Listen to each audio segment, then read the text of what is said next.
सोचिए फ्रेंड्स, एक दिन आप अपना बैंक अकाउंट ओपन करते हैं और उसमें आप देखते हैं कि आपके अकाउंट में 12 लाख रुपीस का क्रेडिट हुआ है।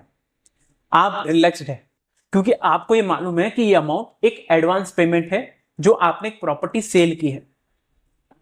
सब कुछ सही चल रहा था, लेकिन एक दिन इनकम टैक्स डिपार्टमेंट का नोटिस आता है रीअसेसमेंट पर अंडर सेक्शन 148।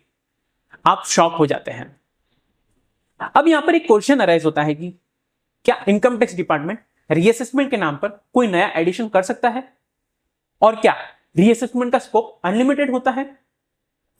आज के इस केस में हम देखेंगे कि दिल्ली आईटीएटी का एक पावरफुल जजमेंट जिसमें ट्रिब्यूनल ने रीअसेसमेंट के प्योर लॉ को क्रिस्टल क्लियर कर दिया है। Hello friends, welcome back to my channel. मेरा नाम नैतिक शाह। आज हम डिस्कस करने वाले हैं एक ऐसा केस जो दिल्ली आईटीएटी ने एक बहुत ही इंपॉर्टेंट जजमेंट दिया है, और इस जजमेंट का नाम है मिस रितु गुप्ता वर्सेस एसीआईटी। इस केस में हम कवर करेंगे section 148A, section 147, section 148, section 151 and section 69A, जो रियल लाइफ के एप्लीकेशन को समझने को मिलता है। और यह केस हर टैक्स पेयर, सीए, ऑडिटर और टैक्स प्रोफेशनल के लिए बहुत ही इंपॉर्टेंट है। तो चलिए शुरू करते हैं।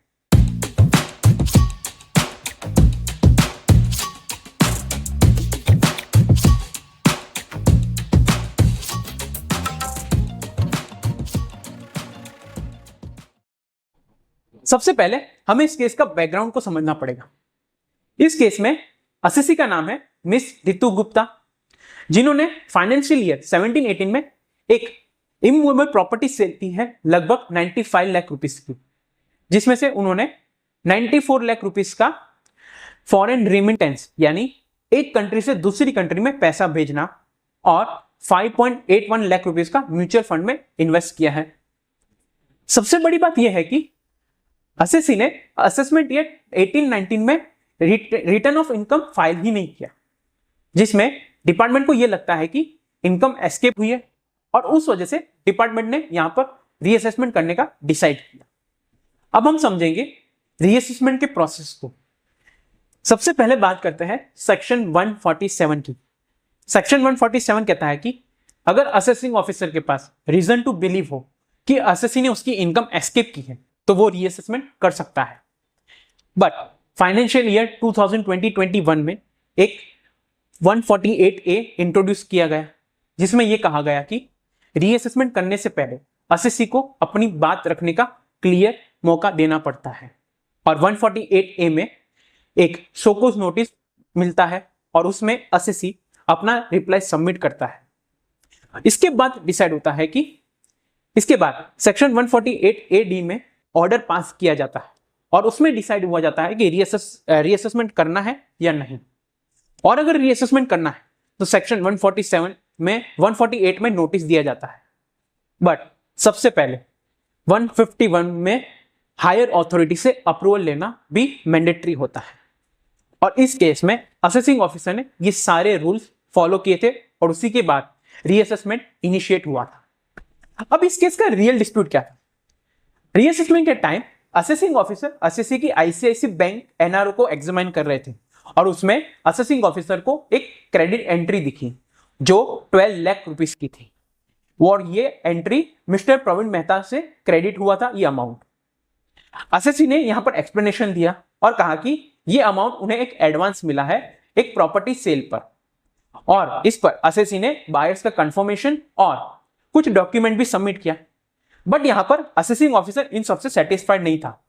असेसिंग ऑफिसर का कहना यह था कि ना ही ये कोई एग्रीमेंट टू सेल है और ना ही कोई ये रजिस्टर्ड सेल डीड है, ये सिर्फ एक सेल्फ सर्विंग डॉक्यूमेंट है, और इस सबसे असेसिंग ऑफिसर सेटिस्फाइड नहीं थे। और इस बेसिस पर असेसिंग ऑफिसर असेसी को 12 लाख रुपीस का एडिशन कर दिया अंडर सेक्शन 69A में। अब हम समझेंगे कि सेक्शन 69A होता क्या है। सेक्शन 69A ये होता है कि अगर किसी पर्सन के पास मनी मिलती है और उसके पास उसका कोई सेटिस्फैक्टरी एक्सप्लेनेशन नहीं होता तो सेक्शन 69A के अंदर अनएक्सपेंड मनी माना जाता है और उसे टैक्स भरना पड़ता है। इस केस में असेसी के पास 12 लाख रुपीस का कोई प्रॉपर सेटिस्फैक्टरी एक्सप्लेनेशन नहीं था, इसलिए असेसिंग ऑफिसर ने यहां पर 12 लाख रुपीस का एडिशन कर दिया और इसे अनएक्सप्लेन्ड मनी कह दिया। अब इस केस के रियल लीगल इश्यू को समझते हैं। इस केस का सबसे इंपॉर्टेंट लीगल इश्यू के क्वेश्चन अराइज ये होता है कि क्या असेसमेंट के time assessing officer completely new issue पर एडिशन कर सकता है जब पुराने रीअसेसमेंट में कोई एडिशन ही नहीं किया था, और तो और इस रीअसेसमेंट का रीजन ही अलग था। इसके 3 रीजन थे। पहला property sale, second foreign remittance और थर्ड म्यूचुअल फंड इन्वेस्टमेंट। यहां पर 12 लाख रुपीस की बैंक क्रेडिट एंट्री का कोई रीजन था ही नहीं। और सबसे बड़ी बात यह है कि असेसिंग ऑफिसर ने पुराने लीगल इश्यू पर कोई एडिशन ही नहीं किया। फिर असेसिंग ऑफिसर कैसे नए इश्यू पर एडिशन कर सकता है? ट्रिब्यूनल ने यहां पर एक बहुत ही इंपॉर्टेंट प्रिंसिपल अप्लाई किया। लॉ यह कहता है कि रीअसेसमेंट का स्कोप लिमिटेड होता है। अगर रीओपनिंग के ओरिजिनल रीजनिंग पर एडिशन नहीं होती तो असेसिंग ऑफिसर किसी नए इश्यू पर एडिशन नहीं कर सकता। इसी प्रिंसिपल को दिल्ली हाई कोर्ट ने 2 जजमेंट से क्लियरली सेटल किया जा चुका है। पहला है Ranbaxy laboratory limited versus CIT, second है monarch education system versus CIT. इस जजमेंट में हाई कोर्ट का यह कहना है कि अगर रीओपनिंग के टाइम कोई भी ग्राउंड्स फेल हो जाते हैं तो रीअसेसमेंट प्रोसीडिंग्स के फाउंडेशन खत्म हो जाती है।